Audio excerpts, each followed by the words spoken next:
여러분, 선악과에 대해 알고 싶습니다. 선악과에 대해 알고 싶습니다. 모태신앙으로 자라면서 신앙에 대하여 저 개인적으로 몇 가지 질문이 있었습니다. 그 중에 하나가 선악과입니다. 누구에게 선뜻 물어보기가 좀 그랬습니다. 그래서 책을 찾아 읽었지만 확 이렇게 시원하지는 않았습니다. 오랜 세월 혼자 고민을 하고 기도했던 주제입니다. 물론 여러분들 중에는 이미 답을 다 얻은 분들도 계실 것입니다. 그런데 제게는 오랜 세월의 고민이 있었습니다. 지난해 연말당의 준비를 위한 그 주간에 책 몇 권을 읽었는데 그 중에 한 권 책이 이 주제를 다루고 있었습니다. 책의 제목은 감춰진 은의 선악과입니다. 그동안 제가 고민했던 것들에 대하여 여러 가지의 도움과 인사이트를 받을 수가 있었습니다. 그렇다고 여러분도 굳이 책을 사서 읽으실 필요는 없겠습니다. 제가 잘 씹어가지고 제가 잘 요리를 해서 여러분들에게 이해하시기 쉽게 나눠드리겠습니다. 대략 한 2주, 한 3주 정도 묵상을 하게 될 것 같습니다. 겨우들이 더워서 외투를 벗으시는데 히터를 좀 끌까요? 네, 꽉 차가지고 사람의 온도 때문에 그러신 것 같아요. 첫 번째는 선악과 그 사건의 전말입니다. 창세기에 나오는 전후 상황은 다음과 같습니다. 하나님이 천지를 창조하셨습니다. 마지막 날에 인간을 가장 소중하게 만드셨습니다. 그리고 아담과 하와를 약간 여기 하우령이 있습니다. 에덴 동산에 살게 하셨습니다. 그곳은 아름답고 풍요롭고 하나님과 온전한 교제를 나눌 수 있는 곳이었습니다. 그리고 이제 사랑하는 아담과 하와에게 한 가지를 명하셨습니다. 동산 가운데 있는 선악과는 얘들아 먹지 마라 그렇게 말씀하셨습니다. 그것을 먹게 되면 너희가 죽게 될 것이다 그렇게 말씀을 하셨습니다. 그런데 아담과 하와가 유혹을 이기지 못하고 선악과를 따먹었습니다. 하나님의 경고대로 에덴 동산에서 쫓겨나 그들은 죽음에 거하는 인생이 되었습니다. 하나님과의 단절이 일어났기 때문에 생명과의 단절이 일어나니까 죽음이 그들을 찾아오는 건 당연한 결과였죠. 선악과를 따먹은 선택에 대한 그것에 대한 책임과 결과를 그들은 그렇게 맞이하게 된 것입니다. 자, 이제 이 대목에서 이런 질문하는 분들이 계실 겁니다. 하나님의 판결이 좀 과하지 않느냐는 것입니다. 과일 하나 따먹었다고 그것도 고작 하나를 둘이 나눠 먹었는데 뭘 그렇게까지 심하게 대처를 하시냐? 여러분은 이 질문에 대하여 어떻게 생각을 하십니까? 여러분은 이제 이런 고민 안 하셨구나. 다 신앙들이 좋고 착해가지고. 제가 그 생각을 했어요. 제 묵상 노트에 하나를 둘이 나눠 먹었는데 제가 이렇게 적어놨거든요. 그런데 하나님을 인색하게 자꾸 생각하게 만드는 요 모든 요소들은 사실은 사탄이 우리에게 주는 생각입니다. 사탄이 하와를 유혹했던 주제가 바로 이것이었습니다. 1절 말씀. 그런데 뱀은 여호와 하나님이 지으신 들짐승 중에 가장 강교하니라. 뱀이 여자에게 물어 이르되 하나님이 참으로 너희에게 하여튼 이런 강조 부사 들어가면 요거 문제가 있다고 보시면 돼요. 동산 모든 나무의 열매를 먹지 말라 하시더냐. 벌써 여기에 약간 부정적인 느낌과 뉘앙스가 여기 이제 들어가 있습니다. 여러분, 하나님은 동산 모든 나무의 열매를 먹지 말라 그렇게 말씀하신 적 없습니다. 오히려 반대였습니다. 동산 각종 나무 열매를 마음대로 먹으라고 말씀하셨습니다. 그러나 내가 너희들을 위해 사랑하기 때문에 한 가지를 금하는데 그것이 선악과다 그리 말씀하셨어요. 앞장인 창세기 2장 16절 17절을 보면 자막을 보세요. 여호와 하나님이 그 사람 아담에게 명하여 이르시기를 동산 각종 나무의 열매는 네가 임의로, 우리 성경이 지금 임의로 되어 있거든요. 그러니까 이게 임의로 그러니까 느낌이 잘 안 와요. 공동번역하고 앞에 다시 한번 구절을 띄워주세요. 네, 다른 번역본을 보면 무엇이든지 마음대로 먹되 그렇게 말씀하셨습니다. 그런데 내가 너희를 사랑해서 한 가지를 금한다. 선악을 알게 하는 나무 열매를 먹지 말라. 네가 먹는 날에는 반드시 죽으리라 하시니라. 근데 사탄은 이 하나님의 말씀을 비틀었습니다. 꽈배기처럼. 이게 이단입니다. 이게 사탄입니다. 이게 유혹입니다. 가만히 보니까 하나님의 이름을 언급합니다. 하나님의 말씀도 언급을 합니다. 그런데 교묘하게 비틀어버립니다. 그리고 하나님을 인색한 분으로 오해하게 만듭니다. 우리들 마음에 자꾸 하나님에 대하여 부정적인 생각이 찾아오게 만듭니다. 이게 사탄적인 사고방식입니다. 사랑하는 여러분, 하나님은 창조주이십니다. 인간은 피조물이에요. 우리는 만들어졌어요. 그래서 만들어진 존재인 우리가 나를 만드신 분에게 여러분 반기를 들 수 있겠습니까? 근데 하나님은 인간을 사랑하셔서 그럴 수 있는, 그런 생각을 할 수 있고 그런 선택을 할 수 있는 자유의지, 인격 자아를 선물로 주셨습니다. 나를 만드신 하나님을 선택할 수도 있고 거부할 수도 있는 자유의지를 우리에게 선물로 주신 겁니다. 정말 사랑하기 때문에 그렇게 하신 겁니다. 정말 사랑하기 때문에. 정말 사랑하는 것, 진짜 사랑하는 게 어떤 건지 제가 비유를 한번 들어보겠습니다.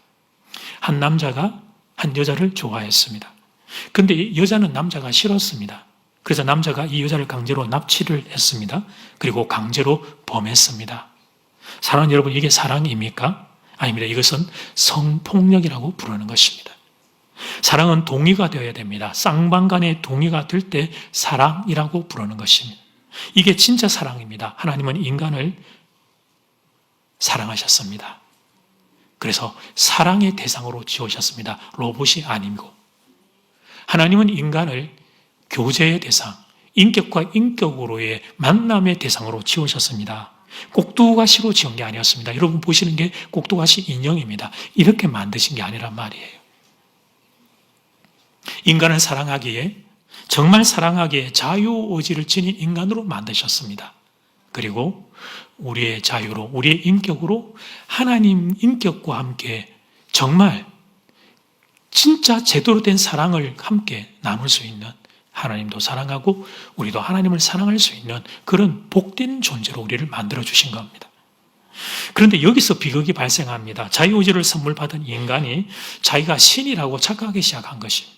내게 자유의지가 있다는 이유로, 내가 선택할 수 있다고 하는 이유로 자기가 신이라고 착각한 것입니다. 내가 하나님이라고 착각했다는 것입니다. 그리고 창조주 하나님을 거부해 버렸습니다. 그것이 아담과 하와의 범죄였습니다. 그리고 어리석게 지금도 우리가 자행하는 범죄의 이 악한 행동의 근간이 되는 것입니다. 사랑하는 여러분, 그 결과가 뭡니까 그러면? 그렇습니다. 죽음입니다. 인간은 피조물입니다. 만들어진 존재입니다. 생명은 하나님으로부터 왔습니다. 그런데 인간이 그 하나님과의 관계를 끊어버렸기에, 그래서 생명이신 하나님과 분리가 되면서 죽음이 인간 세상에 들어오게 된 것입니다. 선악과는 단지 과일 열매가 아니었습니다. 일종의 사인보드였습니다. 도움이 되게 여러분 보여드릴게요. 선악과, 나는 피조물이다. 선악과는 나는 피조물이라는 것을 알려주는 사인보드였어요. 창조주 하나님의 계심을 얘들아 기억하고 살아라 하는 것이었습니다.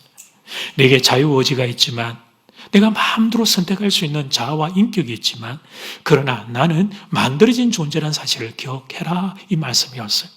하나님 안에 거할 때 생명을 유지할 수 있음을 기억하라는 거예요. 인간을 사랑하셔서 주셨던 하나님의 사랑의 사인보드였던 것입니다. 그러므로 선악과를 따먹은 것은 단지 과일 열매 따먹은 정도가 아니었어요. 하나님을 거부한 것이었습니다. 피조물인 인간이 창조주의 자리를 찬탈한 것입니다. 이제 나는 창조주의 보호 없이 내가 내 마음대로 살겠다고 결정하고 선택하고 항명을 했던 것입니다. 모든 선택에는 그 뒤에 책임이 따르기에, 그래서 그 선택의 결과로 내가 책임을 맡게 되는 것입니다. 생명의 하나님을 내가 제거했기에 그 다음부터는 나의 생명에 대하여 내가 책임을 져야 하는데, 내게는 생명이 없기에 우리는 죽음을 이길 수가 없는 것입니다. 사랑하는 여러분, 이 싸움은 지금도 계속되고 있습니다. 사탄이 여러분을 유혹하는 많은 유혹 중에 가장 강력한 유혹은 여러분 자신이 하나님이 되라는 유혹입니다. 쉽게 말하면 여러분 마음대로 하라는 것입니다. 성경 말씀은 기억하지 말고 내 마음이 가면 내 마음이 가는 대로 마음대로 하라는 거예요. 내 마음인데, 내 몸인데 내가 하고 싶은 대로 하면 되지. 아니 못할 게 뭐가 있냐. 이렇게 우리에게 유혹을 하는 것입니다. 자, 예를 들어 봅시다. 사랑. 지금 이 시대는 사랑을 이렇게 정의합니다. Love is moving. 영화, 드라마, 노래 가사마저 마음이 감정이 가는 대로 흘러가는 게 사랑이다. 이렇게 아주 악하게 새겨가는 노래를 해요. 내 마음이 가는 대로 하면 된다. 이게 그렇게 사랑을 이 세상은 말을 합니다. 가정에 울타리가 있는데 그거 넘어서도 상관없다고 말합니다. 배우자 말고 다른 이성과 성관계를 가져도 아무 상관없다고 말합니다. 내 몸인데, 내게 성적인 자유권이 있는데 도대체 누가 나의 이런 자유권을 제한한다는 말인가? 이건 사탄적인 사고방식이에요. 그래서 여러분 그 결과가 뭡니까? 그래서 순간의 짜릿한 쾌락은 있을 겁니다. 그러나 그 일로 인해 가족들이 겪는 아픔은 상상을 초월합니다. 배우자가 겪게 되는 아픔, 특별히 자녀들이 겪게 되는 아픔, 이 아픔은 평생을 괴롭히는 아픔이에요. 죄의 결과는 죽음인데 정말 우리가 죄를 선택하면 그 결과로 죽음과 같은 상황 앞에 직면하게 되는 것입니다. 사랑하는 여러분, 하나님의 말씀을 거부하고 그냥 내 생각하는 대로 내 마음대로 살면 이런 죽음을 우리는 만나게 됩니다. 그래서 사탄은 집요하게 우리를 유혹해요. 너 자신이 신이 되라. 너 자신이 신이 되라. 네가 하고 싶은 대로 살아라. 끊임없이 유혹합니다. 그러면 우리를 그 녀석들이 그렇게 원하는 죽음으로 우리를 끌고 갈 수 있기 때문에 그런 것입니다. 이 시간 여러분을 축복하고자 합니다. 다른 사람은 어떻게 살지 몰라도 여러분은 말씀 안에 사시기를 축복합니다. 세상은 뭐라고 말할지 몰라도 여러분은 말씀 따라 사시기를 축복합니다. 그러면 생명을 누리게 될 것입니다. 그러면 행복을 누리게 될 것입니다. 저는 여러분 모두 이 하나님 주신 행복 많이 누리며 사시기를 주의 이름으로 축복합니다. 두 번째, 선악을 알게 되는 것의 의미, 같이 시작. 사탄이 인간을 유혹하면서 했던 말을 다시 한번 살펴봅시다. 4절에서 5절 말씀, 뱀이 여자에게 이르되 너희가 결코 죽지 아니하리라. 이게 거짓이죠. 그 다음 너희가 그것을 먹는 날에는 너희 눈이 밝아져서 하나님과 같이 되어, 이 유혹입니다. 선악을 알 줄 하나님이 아심이니라. 뱀이 여자에게 말했습니다. 너희들이 선악을 아는 존재, 그러니까 하나님과 같은 존재가 될 거야, 이렇게 말을 했습니다. 자, 여러분, 선악을 알게 된다. 이건 무슨 의미일까요? 우리가 많이 읽었죠, 그죠? 근데 이게 뭐 어떤 강력한 유혹이기에 사탄은 여인에게 이런 유혹을 했을까? 얼핏 생각하면 좋은 것 아닌가, 이런 생각이 듭니다. 그런데 여러분, 그런 게 아닙니다. 선악을 알게 된다는 사탄의 유혹은 문자 그 자체로 보면 안 됩니다. 이게 한 단계 더 묵상이 필요한 거예요. 물론 하나님이 되어야 선과 악을 당연히 그쵸, 알고 기준을 나눌 수 있는 건데, 근데 이게 왜 인간이 이것을 죄된 과정을 통해서 얻게 되면 문제가 되냐면 어떤 선악의 기준을 가지게 되느냐의 문제가 발생하는 것입니다. 선악을 알게 되는 과정에서 인간은 하나님에 대하여 왜곡된 시선을 가지게 되었습니다. 하나님은 인색한 분, 하나님은 나에게 좋은 것 안 주시는 분, 이런 왜곡된 시선을 가지게 되었어요. 그래서 사탄의 유혹에 넘어가서 말씀에 대하여 비틀어지게 된 거죠. 하나님은 인색한 분으로 생각하게 되었어요. 그래서 인간이 눈이 이제 밝아져서 선악을 알게 되기는 했는데 왜곡된, 하나님에 대해서도 왜곡되고 세상에 대해서도 왜곡된 선악의 기준을 인간들은 가지게 된 겁니다. 사랑하는 교회 여러분, 이 선악과 사건의 중심은 선악을 알게 되느냐 모르게 되느냐, 그게 중심이 있는 게 아닙니다. 인간이 선악에 대하여 어떤 기준을 가지게 되느냐, 여기에 있는 것입니다. 아담과 하와가 선악을 알게 되는 것에 대해서 하나님이 샘을 내고 질투하고 그런 게 아닙니다. 여러분, 생명, 영생을 주셨고 처음에, 그리고 자유의지를 주신 하나님이 뭐 이게 아까우시겠어요? 문제는 아담과 하와가 왜곡된 과정, 죄된 과정을 통하여 그들이 눈이 열리게 되면 선악에 대하여도 바른 기준이 아니라 왜곡된 기준을 가질 수 있기에 이것이 하나님이 보시기에 안타까운 일이었던 것입니다. 제가 참고했던 그 책에 이런 비유가 나와 있었습니다. 김신혜와 박신혜가 농사 짓는 이런 거 보고 계십니다. 논밭이 저렇게 이제 같이 김신혜, 박신혜가 마을 안에 같이 살고 있었습니다. 어느 날 큰 홍수가 나서 두 집안의 논밭이 물에 다 잠겨버렸어요. 물이 이제 살 빠지고 난 뒤에 보니까 이게 논인지 밭인지 둑인지 길인지 분간이 안 되는 거예요. 진흙불로 다 덮여가지고 땅의 경계가 사라졌습니다. 아주 옛날에 그 청량 이런 것들이 잘 안 됐던 시절 이야기입니다. 그래서 청소가 다 끝나고 난 뒤부터 어떤 일이 생겼을 것 같습니까? 그래, 웃고 계시는 분들은 눈치를 채신 거예요. 이 땅은 내 땅이야, 김씨가. 박씨가 와서 무슨 소리야, 그 땅은 내 땅이야. 두 집안의 땅 싸움이 일어났습니다. 오늘은 김씨네가 와서 깃발 꽂고 가고 내일은 박씨네가 와서 깃발 꽂고 가고 서로 자기네 땅이라고 주장을 했습니다.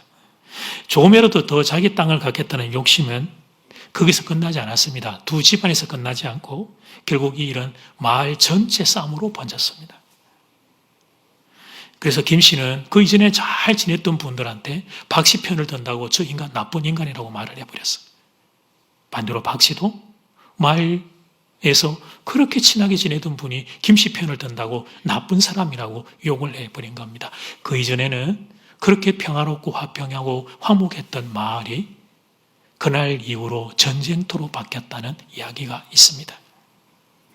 여러분, 과연 누가 나쁜 사람일까요? 이 이야기에서? 그들은 이렇게 생각한 거예요. 내 반대편 사람 편드는 인간, 그건 다 나쁜 것입니다. 이들의 선악의 기준이 뭡니까? 어느 쪽이 내게 이익이 되느냐는 거예요. 어느 쪽이 내게 이익이 되느냐. 객관적인 사실이 선악의 기준이 아닌 것입니다. 어느 쪽이 내게 이익이 되느냐, 이것이 이들의 선악의 기준이 되어버린 것입니다. 사랑하는 여러분, 우리는 무엇을 선하다고 여깁니까? 우리는 이거 예화의 김씨네 박씨대보다 좀 낫죠? 우리는 뭘 선하다고 여깁니까? 아프리카 아이들을 돕는 것, 후원과 기부를 하는 것, 이건 다들 선하다고 여길 겁니다. 그런데 그게 전부가 아닙니다. 자신이 뭘 선하다고 여기는지를 내면을 한번 점검해 보기를 원합니다. 내게 이익이 되는 것, 그걸 선하다고 여길 것입니다. 그렇습니다. 자기에게 이익이 되는 것은 선한 것입니다. 반대로 자기에게 손해가 되는 것은 악한 것입니다. 내 편은 선하고 나를 반대하는 편은 악하다. 우리가 기준을 이렇게 가지고 있습니다. 사랑하는 여러분, 선과 악의 당연히 기준이 있죠. 선과 악의 원래의 기준은 하나님이 정하신 것입니다. 하나님이 모든 것을 창조하셨고 만드셨고 지금도 모든 것을 운영하고 계시고 모든 것의 질서의 근간이 되시는 분이 하나님이시기에 저는 하나님이 선과 악의 기준이 되어야 한다고 생각합니다. 이 정신이 현대사회, 조직사회, 국가라고 하는 체제로 들어오면서 성경이 모체가 되어 법과 질서가 만들어지게 된 겁니다. 그런데 인간이 사탄의 꼬임에 넘어가서 선악과를 먹게 되어버린 사건은 하나님을 그 선악의 기준에서부터 밀어내고 끌어내버리고 자기가 그 자리에 들어가게 되는 비극이 된 것입니다. 그래서 내가 선하다고 여기면 선이 되고 내가 악하다고 여기면 악이 되는 거예요. 기준이 자꾸 내가 되는 거죠. 인간인 그것도 나같이 어리석은 인간이 나만큼 자기중심적인 존재가 없는데 내가 선악의 기준이 되어버린 겁니다. 그 결과 죽음과도 같은 일이 이 땅에 이렇게 많이 일어나는 것입니다. 성경을 보면 이 사건 이후에 형 가인이 동생 아벨을 죽이게 된 겁니다. 사탄이 원하던 불행이 인간 세계를 덮쳐버린 거예요.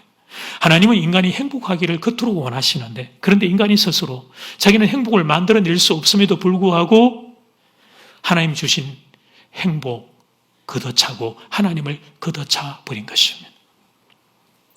부모들이 자녀들에게 바라는 것은 단순합니다. 제가 맞춰볼게요. 여기 자녀를 두고 계신 부모님들, 여러분 자녀에게 바라는 게 뭔지 제가 맞춰볼게요.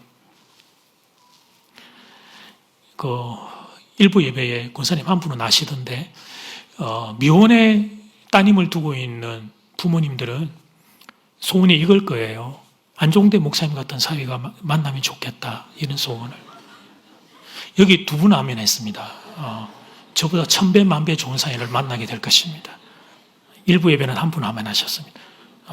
그분은 이제 합쳐가지고 3000배의 이제 그분은 응답을 받으실 거예요. 이건 원고에 없는 이야기고 제가 맞춰볼게요. 원고 있는 거. 제가 묵상하고 기도했는데 하나님 답을 다 가르쳐 주셨어요. 자녀를 향한 부모의 마음 단순해요. 자녀가 행복하기를 원합니다. 동의하시면 아멘. 행복하기를 원합니다. 한 가지 더 끼우면 자녀들이 건강하기를 원합니다. 건강하기를. 예. 여러분이 자녀들이 행복하고 건강하시기를 축복합니다. 예. 정말 저는 내 사랑하는 교우 여러분들이 행복하고 강건하기를 주 이름으로 축복합니다. 오늘 이 본문에 하나님 아버지의 마음이 그렇게 담겨 있는 거예요.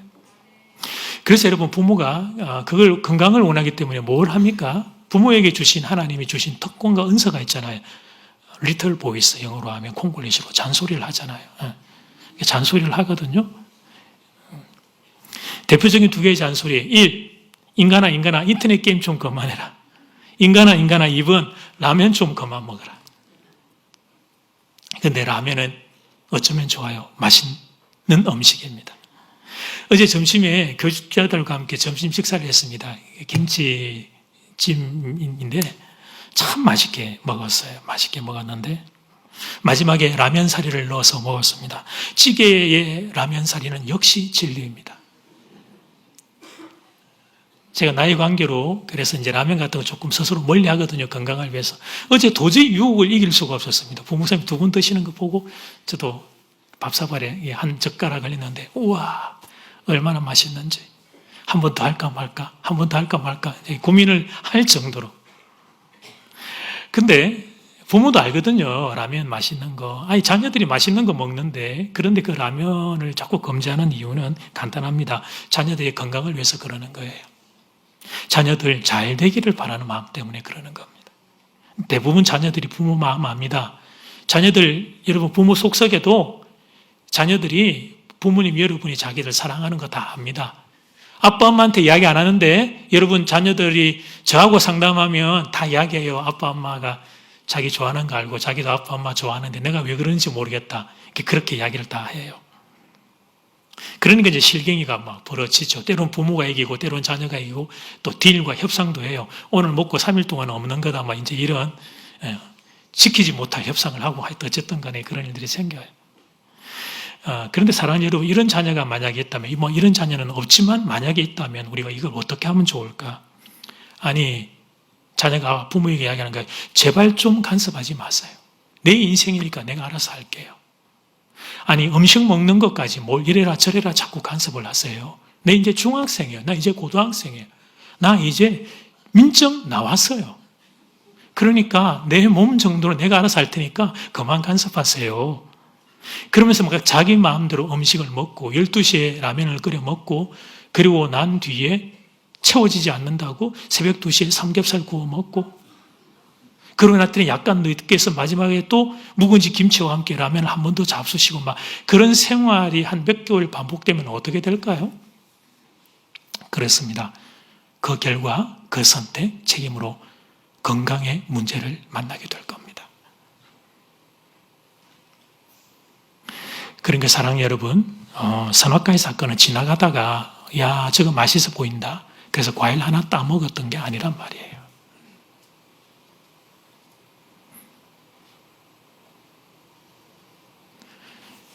창조주 하나님이 피조물인 인간을 사랑하셔서 그 시간도 생명과 축복과 행복을 부어주고 계시고 그래서 그분의 품 안에 그러니까 우리가 예를 들면 산소가 있는 곳에서 살아야 살 수 있는 것처럼 생명이 하나님 품 안에 살 때 우리가 행복하게 살 수 있는데 인간인 우리가 그 하나님을 생명과 주인의 자리에서 끌어내어 버리고 내가 그 자리를 올라간 것입니다.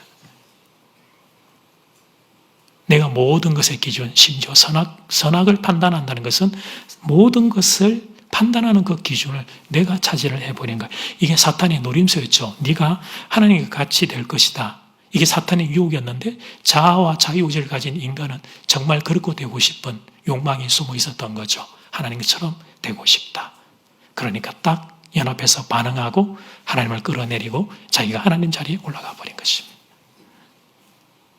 그 이후에 인간은 이 자기 중심의 인간은 그 결과 이기적인 기준으로 천갈래, 만갈래, 선악을 나누며 살게 됩니다. 인간이 10,000명이면 10,000개의 기준으로 나뉘고 60억 명이면 60개의 기준으로 선악이 나뉘게 됩니다. 분쟁과 싸움이 그치지 않는 이유가 여기 있습니다. 아무리 학력이 높아져도 안 됩니다. 오히려 학력이 높아질수록 똑똑해진 그 머리로 자기 이익, 자기 거 챙기는 것에 더 빨라지는 게 인간입니다. 사탄의 유혹에 넘어가 하나님을 제끼고 불순종하고 말씀을 거부하고 자기가 그 주인의 자리를 찬탈한 결과를 맞이하는 거죠. 하나님이 아닌 나를 주인과 기준으로 삼은 비극, 아픔을 우리는 만나는 것입니다. 말씀을 묵상하며 제게 들었던 안타까운 마음, 이 땅의 정치 지도자들이 어떤 정책들 앞에 섰을 때 정당의 이익이나 나의 신념이 아니라 하나님의 말씀을 먼저 생각할 수 있다면 어떻게 될까? 최소한 교회를 우리 정치 지도자들 중에도 교회를 다니는 분들이 계실 텐데 그분들만이라도 정책의 결정을 내리기 전에 하나님을 생각하고 하나님의 말씀을 생각할 수 있다면 어떻게 될까? 그렇다면 이 땅이 이렇게까지 아프지는 않을 것입니다. 역시 제가 참조했던 책에 나오는 비유인데요. 세상에서 제일 무섭다고 하는 중2 학생의 이야기입니다. 이 아이가 어른처럼 멋지게 자가용을 몰고 싶었어요. 선글라스를 끼고 창문에 팔을 탁 걸친 채 운전을, 여러분 보고 계시는 게 이제 오픈카, 야, 타! 이렇게 딱. 남자들은 저런 그 로망이 다 있어요. 이렇게 탁, 손 하나 탁 창문 밖에다 내고, 예, 그런 로망이 있는데, 뭐 이렇게 청소년 시절이니까 더 했죠. 그래서, 근데 아버지 차는 오픈카는 아니에요. 도움이 되기 위해서 보여드렸습니다만, 그냥 일반 자동차인데, 아버지가 운전하는 것을 가만히 옆에서 지켜보니까 그렇게 어려워 보이질 않았습니다. 근데 어느 날 친구가 부추기는 거야. 야, 이제 그런 마음들을 비추니까, 야, 이 자동차 운전 한번 해볼까 하니까, 해라, 뭐, 네가 하면 되지 못할 게 뭐 있나? 니 인터넷 게임 맨날 하잖아, 자동차 운전 인터넷 게임. 그거 똑같아 한번 해봐라. 다음은 아주 간단했습니다. 아버지가 주무시는 자의 자동차 키를 살짝 했어요. 그리고 질주했습니다. 교통법규 따위는 필요 없었습니다. 가고 싶은 대로 가고, 달리고 싶은 대로 마구 달렸습니다. 노래를 부르면 내가 어른이 됐다. 나는 그냥 마음대로 할 수 있구나. 그렇게 기뻤습니다. 사랑 여러분, 그 결과가 어떻게 됐을까요? 그렇습니다. 그 다음날 뉴스에 나오게 되었습니다. 죄 없는 행인 수십 명의 사상자를 낸 교통사고로 등장하게 되었습니다. 물론 그 귀한 자신의 목숨도 함께 사라지게 되었습니다. 운전을 한다고 어른이 되는 것이 아니었습니다. 그 아이도 해서는 안 되는 것이 있었던 것입니다. 안 하는 것, 그게 그 아이를 위한 일이었던 거예요. 그런데 그 제안을 무시하자 죽음이, 그것도 무서운 죽음이 덮치고 말았던 것입니다. 사랑 여러분, 반복, 선악과를 따먹은 죄는 단순히 과일 하나 먹고 싶어 따먹은 그런 게 아닙니다. 하나님의 자리를 빼앗은 것이었습니다. 하나님을 끌어내고 그 자리에 나를 세우는 것이었습니다.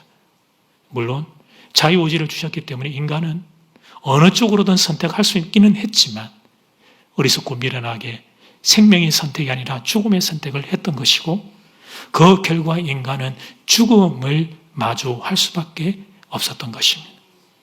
그래서 여러분, 정반대로 놓고 보면 우리가 예수 믿는 성도 된 게 얼마나 복된 일인지 모릅니다. 우리는 이 사실을 배울 수 있기 때문입니다. 이 사실을 배워서 하나님을 주인으로 붙잡고 살 수 있기 때문입니다. 자꾸만 나의 자아는 솟아오릅니다. 솟아오릅니다. 자아는 자꾸만 살아나려고 하고, 특히나 이 세상은 인간 한 개인 자아를 극강으로 높이는 시대기에 시대의 편성에서 자꾸만 올라오려고 하는 그런 나를 딱 붙잡아 내리누르고 하나님을 인생의 주인으로 붙잡을 수 있는 복이 저는 교회의 성도들에게 있다고 믿습니다.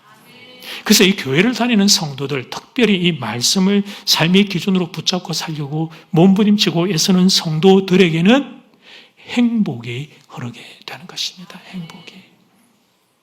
예를 들어 볼까요? 이런 성도님이 계십니다. 결혼을 해서 남편이 되었습니다. 근데 남편은 어떻게 사는지 배운 바가 없었습니다. 본 것이라고는 아버지가 사는 것, 그리고 텔레비전 드라마의 남편의 역할, 그게 전부였습니다. 안타까운 것은 그 성도님의 아버지가 그렇게 많이 좋은 아버지가 아니셨다는 것이에요. 자연스럽게 나도 모르게 좋지 못한 점을 보고 배우게 되었어. 그래서 막 내가 하고 싶은 대로 하는 그게 가장의 자리라고 잘못 배우게 되었던 것이에요. 그런데 교회에 등록을 하고 신앙생활을 하면서 예배 시간에 한 번, 두 번 거듭되며 말씀을 들어가기 시작을 하면서 그것이 잘못이라고 하는 것들을 배우기 시작했습니다.